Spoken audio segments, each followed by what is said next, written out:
त्याची 21 पासून 24 पर्यंतची वचनं यास आपण आपल्या मननासाठी घेऊया. वेळ आपल्याकडे कमी 15-20 मिनिटांमध्ये आपण संपूया. मार्क तशी वर्तमान 5वा अध्याय 21 पासून 24 पर्यंतची वचनं. याईराची कन्या. मग येशू मजव्यात बसून मजव्यामध्ये बसून पलीकडे परत गेल्यावर त्याच्या जवळ लोकांचा मोठा समुदाय जमला आणि तो समुद्राजवळ होता. तेव्हा याईर नावाचा सभास्थानाचा एक अधिकारी आला व त्याला पाहून त्याच्या पाया पडला. त्याने आग्रहाने त्याला विनवणी केली की माझी लहान मुलगी मराव्यास टेकली आहे. तिने बरे होऊन जगावं म्हणून आपण येऊन तिच्यावर हात ठेवा. मग तो त्याच्याबरोबर निघाला. तेव्हा पुष्कळ लोक त्याच्या मागून चालले होते व त्याच्या भोवती गर्दी करत होते. देवा वाचलं वचन आशीर्वादित करो. एक गर्दी आणि त्या गर्दीमध्ये असणारा एक व्यक्ती, एक गर्दी आहे आणि त्या गर्दीचं वैशिष्ट्य की ती गर्दी येशूकडून काही ना काहीतरी मिळवण्याचा प्रयत्न करतो. तेव्हाचे प्रिय लोक, कदाचित त्या गर्दीमध्ये असणारे आम्ही असंख्य लोक आहोत. 2 प्रकारचे लोक आहेत. हे गर्दीमध्ये असणारे असंख्य लोक, त्यांच्याकडे समस्या आहे, त्यांच्याकडे प्रश्न आहे, त्यांच्याकडे दुःख आहे, त्यांच्याकडे पीडा आहे, त्यांच्याकडे मागण्या आहे. आणि दुसरं त्या गर्दीमध्ये असणारा एक व्यक्ती आणि त्या व्यक्तीचं वैशिष्ट्य तो फार मोठ्या सभास्थानचा अधिकारी आहे. का जस गर्दीमध्ये असणारा व्यक्ती, त्याचं स्टेटस, त्याचा अनुभव, त्याची पात्रता, त्याची योग्यता, या प्रत्येक गोष्टीची दखल प्रभू येशू ख्रिस्त घेतो. प्रत्येक व्यक्तीची. तुम्ही कोण आहात तुम्हाला माहिती का? आज सकाळी परमेश्वराच्या मंदिरात तुम्ही आहात आणि मला माहिती की प्रत्येक जण त्यांचं एक स्वतःचं पद आहे. कोणी नर्स आहे, कोणी डॉक्टर आहे, कोणी हेडमिस्ट्रेस आहे, कोणी टीचर आहे. वेगवेगळ्या प्रकारचे लोक आहेत आणि तुमचं स्वतःचं एक स्थान आहे आणि ते स्थान घेऊन तुम्ही सर्व गोष्टी, सर्व कामकाज बाजूला सोडून आज गर्दीमध्ये परमेश्वराच्या घराकडे आलेला आहात. कदाचित लोकांच्या नजरेमध्ये तुम्ही नसाल. तुमचं पद काय, तुमचं स्थान काय, तुम्ही कोण आहात, तुम्ही सगळं सोडून प्रभूच्या घराकडे आलेला आहात. पण त्या गर्दीतल्या लोकांसारखं काही मिळालं नाही तरी चालेल, प्रभूला पाहूया उद्देशाने आला का? गर्दीमध्ये असणारा तुम्ही व्यक्ती जो येशूच्या जवळ जाऊन आपलं स्थान देवासमोर आणि तुला एकदम तुच्छ करत आहे, स्वतःला घटवत आहे. सभास्थानचा अधिकारी कोण आहे? गर्दीतला व्यक्ती. काय त्याचं स्टेटस आहे? तुम्ही तुमच्या स्थानाला सोडता आणि गर्दीमध्ये येशूकडे जाऊन येशूचं लक्ष तुमच्याकडे वेधलं गेलं पाहिजे. माहिती त्या गर्दीमध्ये किती लोक होते? पुष्कळ लोकांमध्ये प्रत्येकाला काहीतरी स्थान असणार आहे. असं नाही की फक्त हा एकच सभास्थानचा अधिकारी त्या गर्दीमध्ये होता. आज देखील असंख्य गर्दी येशूच्या मागे चाललेली आहे. पुष्कळ लोक चाललेले आहेत. परंतु त्या गर्दीमध्ये सभास्थान ज्याचं नाव याईर आहे, त्या याईर नावाच्या व्यक्तीसारखं येशू एकाला शोधत आहे. कोण तो याईर आहे? कोण तो व्यक्ती आहे जो स्वतःला आपल्या स्थानाला विसरून प्रभू समोर स्वतःला खटवण्याचा प्रयत्न करत आहे? ज्यास परमेश्वराच्या सानिध्यामध्ये, परमेश्वराच्या समक्षतेमध्ये येशूच्या जवळ येता, नुसतं जवळ येऊ नका, नुसती गर्दी करू नका, नुसतं लोकांच्या समूहामध्ये बसू नका. मी नेहमी क्वायरला सांगतो, मी या दिवसामध्ये क्वायरला आणि टीचिंग देत आहे की तुम्ही आराधना करताना ती आराधना अशा प्रकारची असू द्या की त्या आराधनेमध्ये देवाच्या आधी जवळ तुम्ही जा. लोक जाऊयात न जाऊ, तुम्ही जा. तसंच आहे. शास्त्र सांगतं याईर नावाचा व्यक्ती त्या गर्दीमध्ये होता, पण त्याची भूक आणि तहान कोणती? मी लोकांच्या बरोबर राहणार नाही, मी राहणार आहे येशूच्या बरोबर, मी राहणार आहे देवाच्या जवळ, मी राहणार आहे प्रभूच्या समक्षतेमध्ये. दावीद राजा त्याच्यासाठी म्हणतो, राज असताना मी परमेश्वराजवळ एक वरदान मागितलं, ते हे की त्याच्या मंदिरात माझी वस्ती व्हावी. का तर त्याचं मनोहर रूप मला पाहता यावं.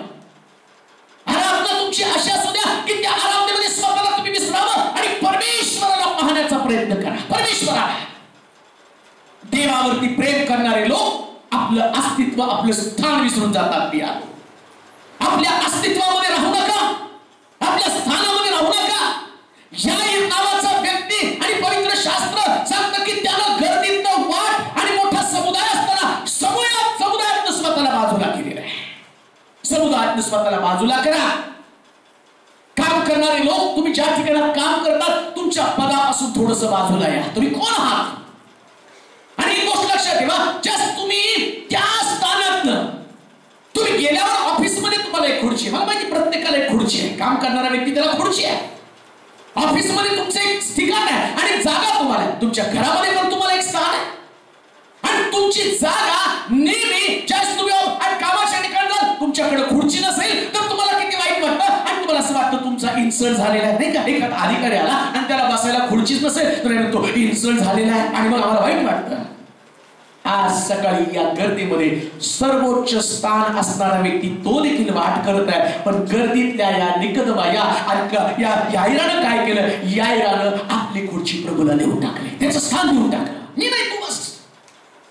आणि पवित्र शास्त्र सांगतं या गर्दीतनं सभास्थानचा अधिकारी उल्लेख केला गेलेला आहे. सभास्थानचा अधिकारी. देवाचे प्रिय लोको, तुमच्या स्थानाविषयी देव जागरूक आहे. प्रेज लॉर्ड म्हणाल का जोरात? जरा जोरात प्रेज लॉर्ड म्हणा.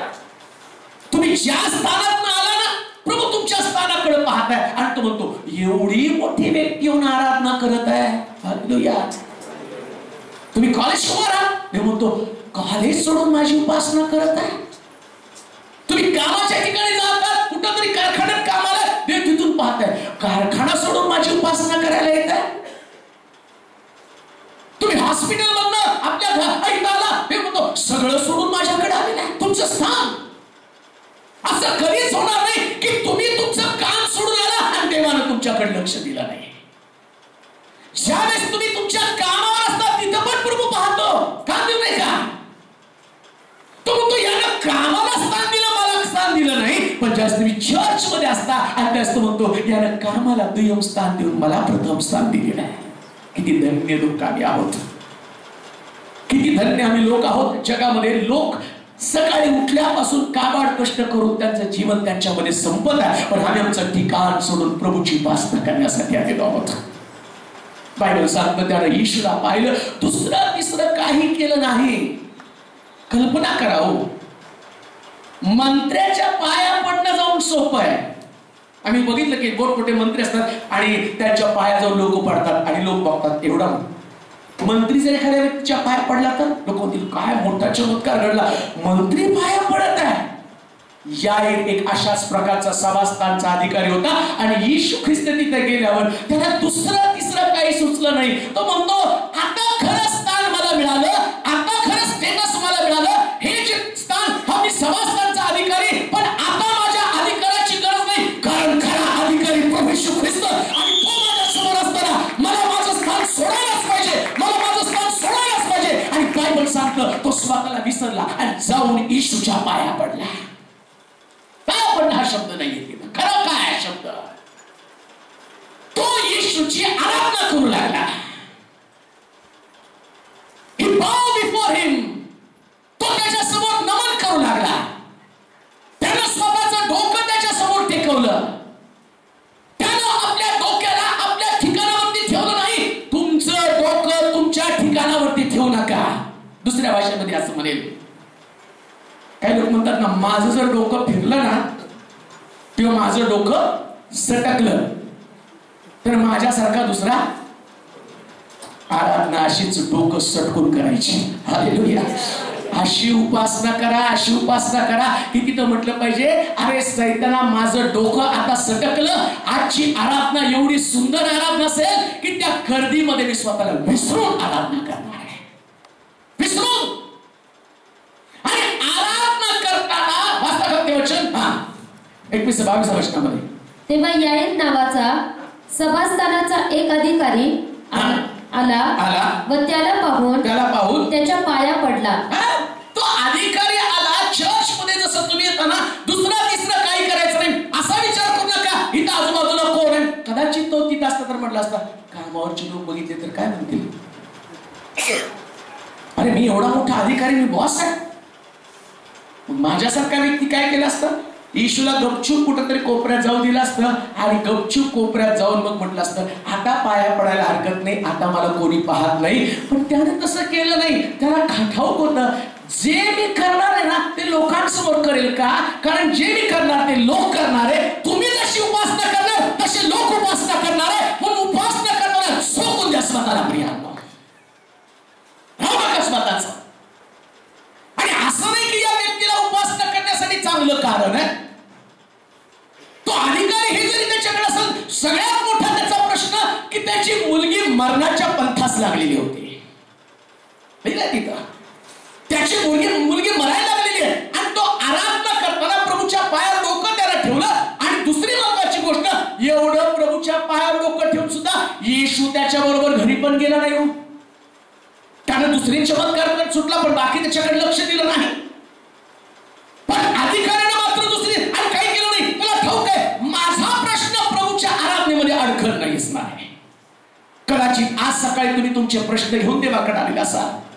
याईराच्या कन्येसारखा एक मोठा प्रश्न असेल की ज्याच्यामध्ये तुमचा अंत ठरलेला आहे, ज्याच्यामध्ये तुमचं मरण ठरलेलं आहे. तुमचा प्रश्न तुम्हाला मृत्यूकडे घेऊन जाणारा प्रश्न असेल. तुमचा प्रश्न तुम्हाला निराशेकडे घेऊन जाणारा प्रश्न असेल. आणि याच प्रश्नामुळे तुम्हाला प्रभूची उपासना करता येत नाही. परंतु बायबल सांगतं जसं याईरानं केलं त्याच पद्धतीच्या गोष्टी आम्ही करायचं. आम्ही देखील आमच्या प्रश्नाला बगल द्यायची आणि उपासनेमध्ये प्रश्न नाही, उपासनेमध्ये फक्त देव महत्वाचा आहे आणि त्याच्याकडे लक्ष वेधायचं. त्याच्याकडे लक्ष वेधा. टाकून द्या तुमचा प्रश्न बाजूला. कशा प्रकारची उपासना करता, कशा प्रकारची आराधना करता. त्या आराधनेमध्ये प्रभूशी विलग्न आहे, त्या आराधनेमध्ये प्रभूच्या जवळ जाणं का, त्या आराधनेमध्ये तुमच्या कमीला तुम्ही घेऊन जातात. तिथे लिहिलं तो आला आणि त्याला पाया पडले. का देऊ नाही का. परमेश्वराच्या मंदिरात पाऊल टाकलं रे टाकलं.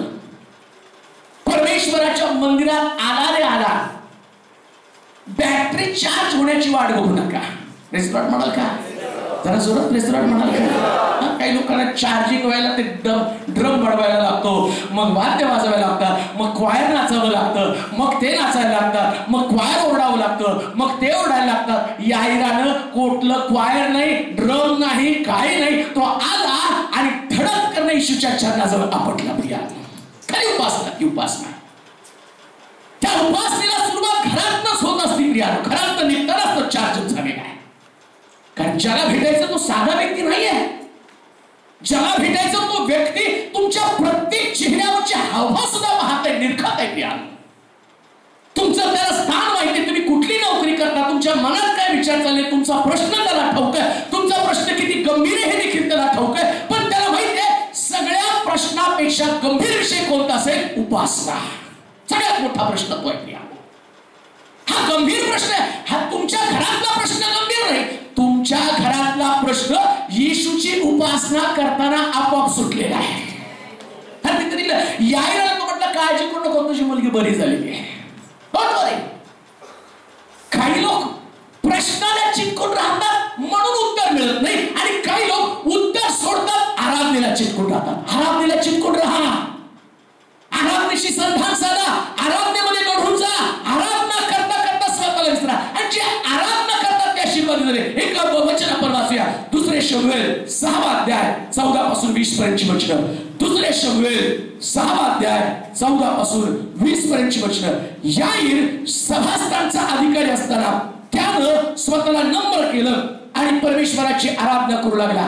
काही लोकांनी आपलं स्थान सोडलं आणि कशी आशीर्वादी झाले ते आपण पाहूया. दुसरे शमूएल 6 अध्याय 14 पासून 20 पर्यंतची वचनं. दावीद सणाचे एफोद कमरेस वेष्टून, दावीद सणाचे एफोद कमरेस वेष्टून परमेश्वरासमोर आवेशाने नृत्य करीत चालला. कसा हो आवेशाने. आराधना अशी गोष्ट आहे ना, त्या आराधनेमध्ये आवेश असलाच पाहिजे. ज्याच्यामध्ये आवेश नाही तो आराधक नाही. आमेन म्हणाल का. आग पाहिजे आतमध्ये, दगदगता अग्नी. बघितल्या लोकांना म्हटलं पाहिजे, अरे आणि हा ते चेंडूला उडणारा चेंडू आणि परमेश्वर पाहत असताना दावीद हा एक मोठा राजा आहे, इथं समस्तांचा अधिकारी आहे ना. कदाचित जे मोठे लोक आहेत, मोठे लोक कोण, मी असं नाही म्हणत की काम करणारं मोठं स्टेटस ते लोक नाही. कोण मोठे लोक आहेत, जे काम सोडतात ते मोठे लोक आहेत. आम्ही म्हणाल का? मग कदाचित तुम्ही घरात घरकाम करणारे लोक असाल तरी तुम्ही मोठे आहात का? कारण तुमचं काम सोडून तुम्ही आलेले आहात. कदाचित तुम्ही कारखान्यामध्ये काम करता, तुम्ही तुमचं काम सोडून तुम्ही मोठे लोक आहात. पण नुसतं मोठं काय बसत नाही. म्हणून म्हटलं गर्दीतनं चाललो, पण गर्दीत मी करत काय आहे? गर्दी निघाली, पण ती गर्दी नुसतं चित्रण पाहायला चाललेली गर्दी आहे. बरेच लोक चर्च मध्ये येतात, ते फक्त काय साक्षी चालली, कोण कसं वाजवलं, कोण कसं गायलं, कोण कसं केलं, एवढ्याच विचारामध्ये येतात. म्हणून ते म्हणतात आम्हाला उत्तर का नाही? का नाही उत्तर? तुझ्यामध्ये आवेशच नव्हता, तुझ्यामध्ये जोश नव्हता, तुझ्यामध्ये उत्साह नव्हता. दावीद राजा असताना सुद्धा त्यानं सणाचे कपडे काढले आणि कमरेला गुंडाळले. पुढे नम्रता कशी असते वाचा. परमेश्वरासमोर आवेशाने नृत्य करीत चालला. कसा हो? काय करत? नृत्य करीत. बोला बरं कसा चालला? पण वर्षी पिढीला सांगा आता नाचा, नाहीतर गाणं परत वाढवू. आता तुम्ही हल्ल्याशिवाय गाणं बंदच होणार नाही का हो? कारण आम्ही गर्दीतले लोक आहेत. आणि दावीद गर्दीमध्ये होता, लोक नाचतात का नाही बघत नव्हता. त्याची बायको खिडकीतनं हात घालून बघत होती, त्याची सटकली. आणि तिचं उत्तर पण किती भयानक आहे वाचा. दावीदाने व सर्व इस्रायल लोकांनी परमेश्वराचा घोष जय जयकार करीत व शिंगे फुंकीत. पहिले कोण हो? पहिलं नाव कोणाचं आहे? दावीदाने. इथं पहिलं नाव कोणाचं? याहीर. आणि इथं पहिलं नाव, म्हणून म्हटलं पहिलं नाव जे आहे ना ते फार महत्वाचं आहे. कोण पहिली सुरुवात करत आहे? कोण पहिली उपासना करत आहे? कोण पहिलं नाचत आहे? कोण पहिले धन्यवाद देत आहे? बायबल सांगतं या दावीदानं परमेश्वरासमोर धन्यवाद द्यायला सुरुवात केली. बाकीचे लोक पण देवाचा धन्यवाद द्यायला सुरुवात केली, त्यांनी पण उपासना करायला सुरुवात केलेली आहे. दुसऱ्या भाषेमध्ये मी असं म्हणेल, लोकांच्या जीवनामध्ये आशीर्वाद आणणं किंवा त्यांच्या जीवनातले आशीर्वादासाठी अडखळ ठरणारे लोक तुम्हीच ठरणार आहात. तुम्हाला जर तुम्ही त्या ठिकाणामध्ये उपासना करू लागाल, लोक उपासना करू लागतील. तुम्ही आराधना करू लागले, लोक आराधना करू लागतील. पण तुम्ही आराधना करताना सकारात्मक परिस्थितीची अपेक्षा करू नका. बरेच वेळा मला असं वाटतं, जस मी आराधना करतो ना, माझ्या आराधनेनं परिस्थिती सकारात्मक होईल. नकारात्मक परिस्थितीमध्ये आराधना करणं ही खरी आराधना आहे. प्रिया, बायबल सांगतं त्यानं नकारात्मक परिस्थितीमध्ये आराधना केलेली आहे. तसं याहीर नकारात्मक परिस्थितीमध्ये आराधना करत आहे. कधी कधी तुमच्यामध्ये आरोग्य नसतं, ही तुमची नकारात्मक परिस्थिती आहे. कधी कधी तुम्ही कर्जामध्ये असता, ही तुमची नकारात्मक परिस्थिती आहे. कधी कधी तुम्हाला कामाच्या ठिकाणी प्रॉब्लेम असतात, ही तुमची नकारात्मक परिस्थिती आहे. कधी कधी तुमच्या घरामध्ये वादविवाद झालेला असतो, ही तुमची नकारात्मक परिस्थिती आहे. कधी तुमच्या कुटुंबामध्ये तणाव असतो, ही नकारात्मक परिस्थिती आहे. कधी तुमचं काम केलेलं असतं, ही तुमची नकारात्मक परिस्थिती आहे. आणि अशा परिस्थितीमध्ये नेमकं देव बाकीच्या नाचणाऱ्या लोकांवर लक्ष ठेवत नाही. प्रेज लॉर्ड म्हणाल का? कोण नाचतं, कोण आराधना करतो, कोण स्तुती करतं तिथं पाहत नाही. जो व्यक्ती थांबलेला असतो ना, प्रभू त्याच्याकडे पाहतो. त्याला ठाऊक आहे जे लोक प्रतिकूल परिस्थितीमध्ये आराधना करतात ते आशीर्वादितच असतात. त्यांना आशीर्वादाची गरज नाहीये. देवाचे प्रिय लोक, आराधना हा एक गंभीर विषय आहे. याहीरानं त्या गंभीर विषयाकडे पाहिलं आणि त्यानं आपलं स्थान सोडलं आणि प्रभूला नमन त्यानं केलेलं आहे. दावीद सुद्धा राजा असताना त्याला माहिती की देवासमोर आल्यावर मी गंभीर आहे, सिरियस. आमचं उलट आहे. आणि काय करतो माहिती का, बाहेर गेल्यावर नाचतो नाही का. बरेच लोक चर्च मध्ये नाचत नाही, आणि ज्या लोकांना चर्च मध्ये नाचायला आवडत नाही ते बाहेर बघा असला डान्स करतील भारी. आणि परमेश्वर शांतीचा देव आहे, आणि बाहेर काय देव नाही काय. आकाश त्याचं सिंहासन, पृथ्वी त्याचं. मग चर्च मध्ये पाय, बाहेरचा पाय कुठे गेला? जिथं तो पाहतो त्या सर्व ठिकाणामध्ये तो आहे. आणि लक्षात ठेवा, परमेश्वर नेमकं या दावीदाकडे त्यानं पाहिलं आणि तो परमेश्वरासमोर नाचू लागला. वाचूया. दाविदाने व सर्व इस्रायल लोकांनी परमेश्वराचा कोश जय जयकार करीत व शिंगे फुंकीत वर आणला. कराराचा कोश म्हणजे देवाचं सानिध्य शिंग फुंकल्याशिवाय येऊ शकत नाही. जोरात म्हणा का प्रेस लॉर्ड. असलं शिंग फुंकलं तर देव काय कोणच येणार नाही. जोरात प्रेस लॉर्ड म्हणाल का. बायबल सांगतं त्याला शिंग फुंकत कोश आणला. म्हणून उपासकांनी सतत शिंग फुंकलं पाहिजे, आराधना केली पाहिजे. वाटतं देवाचं सानिध्य यावं, परमेश्वराची समक्षता उतरून यावी. परमेश्वराची समक्षता उतरून आणण्याचं माध्यमच काय की तुम्ही छाछत राहिलं पाहिजे, सतत देवाचा धन्यवाद केला पाहिजे, सतत बसल्या बसल्या देवाची स्तुती केली पाहिजे. मी त्या एमपीला गेल्यावरती पास्टर तुम्ही नाही जेवला, आम्ही सगळे जेवलो, तुम्ही नाही जेवला. नाही खाना काय खातो. मग त्याने मला सांगितलं नाही मी 21 दिवस झालं फास्टिंग मध्ये. म्हटलं तसं वाटत नाही, कारण एवढा आवेश एवढा अग्नी त्यांच्यामध्ये होता. मी त्याला म्हटलं अरे शांत बसतात का नाही. जरा काय झालं की नाचायचे. 21 दिवस ते म्हटलं मी जेवलो तर नाही. आणि म्हटलं एवढे दिवस नाही, माझे लोक तर 90 दिवस झाले उपासामध्ये. 90 दिवस झाले या मीटिंगसाठी आम्ही प्रार्थना करतो, उपास प्रार्थना. 90 दिवस माझे लोक उपासामध्ये आहेत. पण 90 दिवसामध्ये जर त्यांच्याकडे बघितलं त्यांचा जोश कमी झालेला नव्हता. कुठे तो जोश आमच्यामध्ये.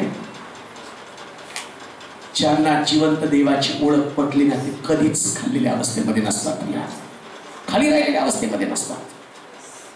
अभिषेक दाविदावरती उतरून येण्याचं कारण बायबल सांगतं की तो अभिषेक आणण्यासाठी स्वतःमध्ये आग पेटवत होता.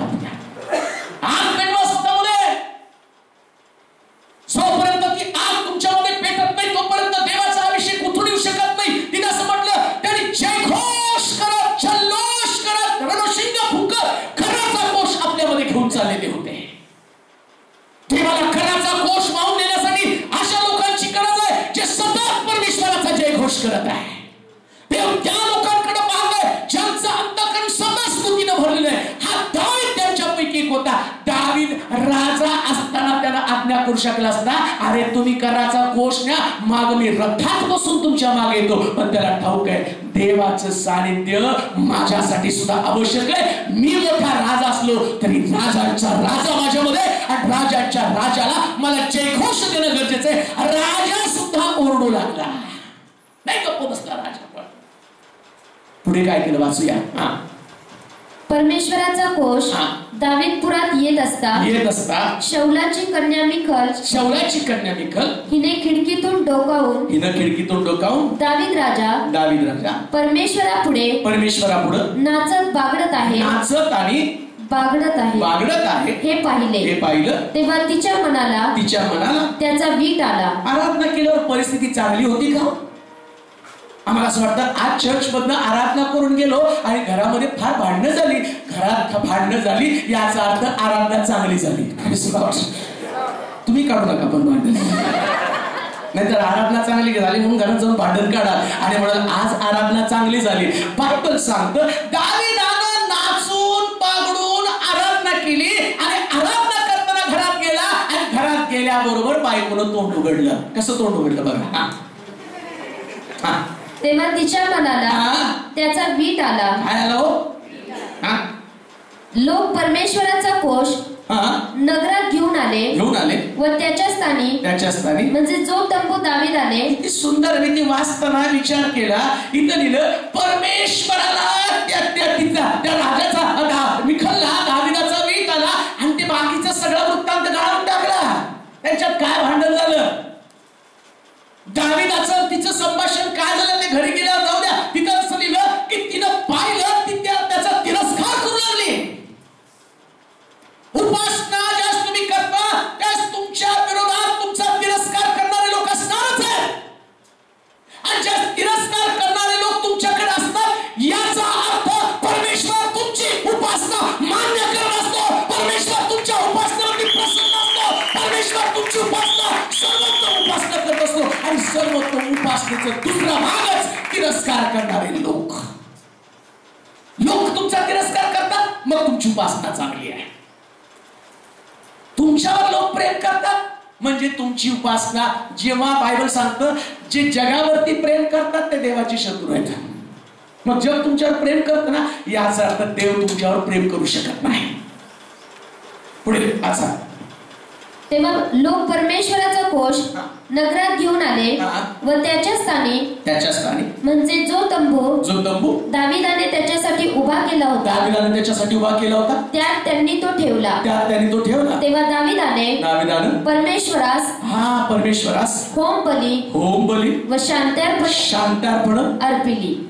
काय केलं? होम बली आणि काय? होम बली आणि म्हणजे शांती येऊ दे. त्याला ठाऊक आहे आता उपासना केल्यावर घरात शांती बिघडणार. हालेलुया हालेलुया म्हणावं. तिथे चर्च मध्ये उपासना करता पण जाताना शांतार्पण करून जा. घरातलं वातावरण शांत व्हावं म्हणून उपासना करा. प्रेज लॉर्ड म्हणाल का?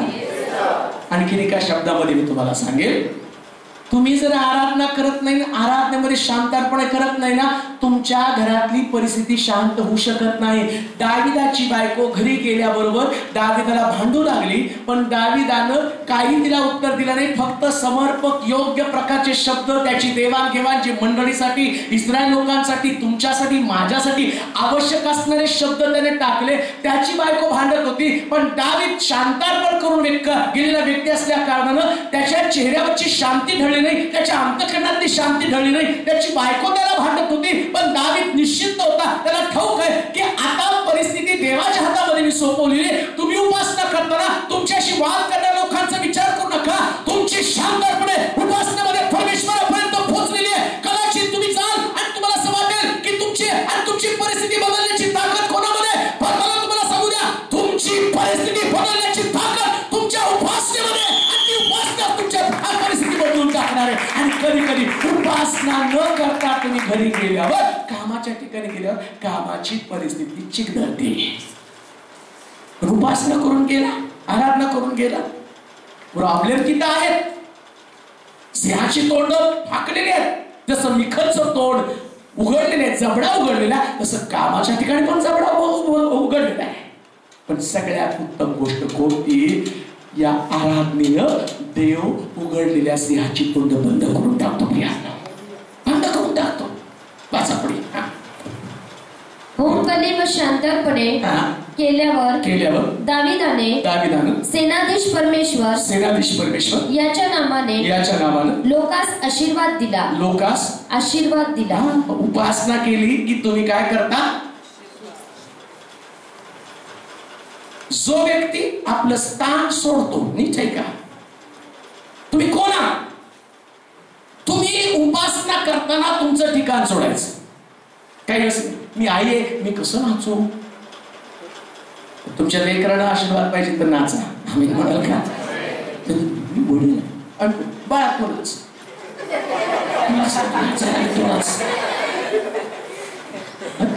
झटका तूच नाचत नाही, मी काय नाचू? आशीर्वादित व्हायचंय, नाचायला आणि बागडायला शिकलंच पाहिजे. आम्ही म्हणाल का? आम्ही जोरात म्हणाल. नाचू लागला आणि बागडू लागला. फार सुंदर शब्द आहे. ते फक्त लहान लेकर करतात नाचणं बागडणं. त्याला डान्सच्या स्टेप नसतात. मग त्याला काय असतं? नाचणं बागडणं म्हणजे एकदम निघाला. हालेलुया. अहो राजा आहे म्हणल्यावर त्यानं जाऊन सालसा शिकून आला असता नाही का? व्यवस्थित नाचलं पाहिजे. सॉफिस्टिकेटेड. मी नाचताना ते लोक मला बघतील तर कळलं पाहिजे हा prime minister is very sophisticated. Navid म्हटलं गेलं खड्ड्यात. माझा राजा मला पाहत आहे, त्याच्या समोर मी दाखवणार आहे की तुझ्यासाठी एवढा वेळा झालेला आहे. हालेलुया. म्हणून नाचेंगे गाएंगे कैसे? होश में ना रहेंगे. हे दाविदाचं गाणं आहे. तुम्ही गाता, पण ते गाताना पण सॉफिस्टिकेटेड, एकदम व्यवस्थित. बायबल सांगतं राजाची उपासना करताना दावीद एवढा बेभान झाला होता. जे लोक स्वतःला विसरून बेभान होऊन उपासना करतात ना, बायबल सांगतं ते आशीर्वादित होतात. आणि ते दाविदानं काय केलं? परमेश्वर याच्या नामाने लोकांस आशीर्वाद दिला. मग त्यानं सर्व प्रजेस म्हणजे इस्रायलाच्या समुदायातील प्रत्येक स्त्री पुरुषास एक भाकर मांसाचा एक तुकडा. सुंदर आहे, कान देऊन ऐका. मांसाचा एक तुकडा, किसमिसाची एक ढेप अशी वाटून दिली. जो व्यक्ती उपासना करतो, नीट ऐका, आपलं स्थान सोडून उपासना करतो, आणि उपासनेमध्ये दावीदानं त्या लोकांना एक भाकर दिली, एक ढेप दिली, किसमिसाचा तुकडा त्याला दिला. हे सगळं दिलं का? कारण त्याला ठाऊक आहे उपासना करणाऱ्या व्यक्तीला, जे दावीदाबरोबर उपासना करतो त्या प्रत्येक व्यक्तीला याचा भाग आहे. जो मंदिरा रविवारी उपासना करतो आणि परमेश्वर त्याची भाकर त्याला देतो, परमेश्वर त्याच्या भाकरीची तरतूद करतो, परमेश्वर त्याच्यासाठी आनंद देतो, परमेश्वर त्याच्यासाठी समृद्धी देतो, परमेश्वर त्याच्यासाठी सर्व गरजांची पूर्तता करतो. म्हणून तुमची उपासना तुमच्यासाठी अत्यावश्यक आहे. ज्याची उपासना करता अशी उपासना करा की तुमची भाकर तुम्ही जाताना घेऊन जा. हालेलुया. अशी उपासना, भाकर घेऊन जायची उपासना. बायबल सांगतं की शिष्यांना सुद्धा येशूनं पुनरुत्थित झाल्यावर भाकर दिली, आशीर्वादित करून. दावीद येशूचं दर्शक आहे. येशू म्हटलं नाही का, अशी वेळ आहे की म्हणून आलीच आहे की त्यात माझे लोक माझी उपासना आत्म्याने खरी पडणं करते. आणि तो भाकर दिली. त्या 3 गोष्टी आहेत, त्याच्यात टीचिंग आहे, परंतु त्याच्यात मला जायचं नाही, 5 मिनिटांमध्ये मला संपवायचं आहे. बाजूया. मग सर्व लोक घरोघर गेले. लोक घरोघरी गेले. आपल्या घराण्यातील लोकांस आशीर्वाद देण्यासाठी दावीद परत आला. वाचा परत. आपल्या घराण्यातील लोकांस, सगळेजण वाचा. आपल्या, असं वाचा, माझ्या घराण्यातील लोकांस आशीर्वाद देण्यासाठी मी परत चर्च मधनं उपासना करून जाता. कशासाठी माहिती का? मी उपासना करून जातो तर माझं तेलोरे घराणं देव आशीर्वादित करतो. हालेलुया म्हणत असो.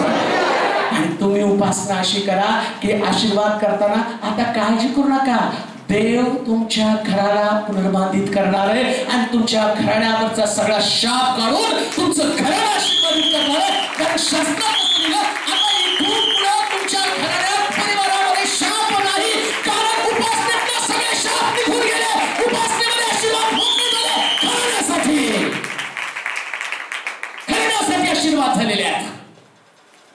तुमचं घराला आशीर्वादित करून तुम्ही चाललेला आहात. तुमच्या घराण्यासाठी तुम्ही आशीर्वाद घेऊन चाललेला आहात. उपासना ही साधी सुधी गोष्ट नाही. उपासना इट इज नॉट ड्रामा. हे उपासना म्हणजे एक नृत्य नाही, उपासना म्हणजे एक नाटक नाही. उपासना म्हणजे ती रियालिटी, ते फॅक्ट आहे. आणि त्या फॅक्ट तुमच्यामध्ये घेत असताना बायबल सांगतं अशी उपासना की त्या उपासनेमध्ये तुमच्या घराण्यासाठी तुम्हाला आशीर्वाद मिळणार आहे, एकट्यासाठी नाही. दाविदाची मुलं नाचायला नव्हती, होती का? आणि मिसेस कुठं होती? खिडकीत. हालेलुया. त्या कुठं होत्या? सौ डेव्हिड. पत्रिकेमध्ये तर टाकतात मिसेस डेव्हिड, मिसेस आणि मिस्टर. पहिले मिसेस असतं नाही का, पण मिसेस काय ना, मिखल and David invited you. पण मिसेस खिडकीमध्ये बसून पाहत होत्या, काय या बाबाचं डोकं फिरलंय, या सोडले हो. अलीकडे तर हल्ली लहान लेकरासारखंच वागतात. हालेलुया. प्रभूसाठी लहानच व्हावं, फक्त होऊ नका. काय घडलं वाचूया. तेव्हा शौलाची कन्या मिखल दाविदास भेटावयास बाहेर आली व त्यास म्हणू लागली. काय म्हटले? एखादा हलकट मनुष्य इथं वर्शिप चर्च मध्ये. धन्यवाद. Thank you Jesus, thank you Lord. माझ्या घराला आशीर्वादित कर, माझ्या बायकोला आशीर्वादित कर, माझ्या लेकराला आशीर्वादित कर. आणि म्हणला प्रभू माझी पत्नी घरामध्ये तिला आशीर्वादित कर. आणि एवढी उपासना करून घरात पाऊल टाकल्याबरोबर काय म्हटले हो त्याला? एखादा हलकट मनुष्य. काय शब्द कानावर पडले? आलं का? मी नाही उच्चारतो. ज्या वेळेस तुम्ही उपासना करता अपेक्षित धरू नका तुम्हाला चांगले शब्द कानावरती पडेल, पण उपासनेमधले शब्द हे सगळ्यात चांगले शब्द आहेत. सगळ्यात चांगले शब्द उपासनेमध्ये कानावरती पडले. एखाद्या हलकट मनुष्य उघडा बोडका होतो. तसे आज इस्रायलाच्या महाराजांनी आपले दास व दासी यांच्या समोर आपले शरीर उघडे केले. तेव्हा इस्रायलाचे महाराज आज किती वैभवशाली दिसले. आज फार तुम्ही शालूतून जोडे फार छान दिसत होता बरं का. समोरचे चाललो होतं तुमचं डिस्को बघितलं मी. तो काय उत्तर देतो? दावीद मिकलेस म्हणाला, ज्या परमेश्वराने. फार सुंदर. एक गोष्ट तुमच्या लक्षात आली का? राजाच्या विरोधात एक शब्द बोलल्यावर राजा मृत्यूदंडाची शिक्षा देत असेल, पण आम्ही तर वाचलं याईल सभास्थानचा अधिकारी परमेश्वराला भेटायला गेल्यावर एवढा नम्र झाला त्यानं त्याचं स्थान टाकून दिलं. दावीद सुद्धा नृत्य करताना त्याचं स्थान त्यानं टाकून दिलं होतं, पण उपासना करून घरी आल्यावर ती बायको त्याला राजाला आणि शिव्या देते, बोलत आहे, अपशब्द बोलत आहे, पण त्याला ठाऊक आहे जे स्थान टाकून दिलं आता परत कशाला मिळवायचं. जरी ती मला शिव्या देत नाही हरकत नाही, मी तिला मरणदंड देणार नाही, कारण मी आशीर्वादित झालो. आणि जो व्यक्ती आशीर्वादित होतो ना तो नकारात्मक गोष्टींचा विचार करत नाही, तो गोष्टी प्रतिकूल परिस्थितीचा विचार करत नाही, तो व्यक्ती निंदेचा विचार करत नाही, तो व्यक्ती अपशब्दाचा विचार करत नाही, तो व्यक्ती कोण व्यक्ती त्याला काय बोलत याचा विचार करत नाही. त्याला ठाऊक आहे जर तिने मला शाप दिला हरकत नाही, देवानंतर मला आशीर्वाद दिला ना, ती माझ्यासाठी अपशब्द बोलत नाही हरकत नाही, माझ्या देवानंतर माझ्यासाठी चांगले शब्द वापरलेला, ती जर मला दोष देते हरकत नाही, देवाच्या घरात तर मी निर्दोष होतोय ना, आता माझ्यामध्ये कुठला दोष नाही का? कारण उपासना निर्दोषपणे मी देवाला सादर केली आणि त्या उपासनेतले आशीर्वाद माझ्या घरी घेऊन चाललेले. आणि म्हणून लक्षात ठेवा उपासना करताना स्थान सोडून उपासना करायची, ती उपासना खरी आशीर्वादित उपासना.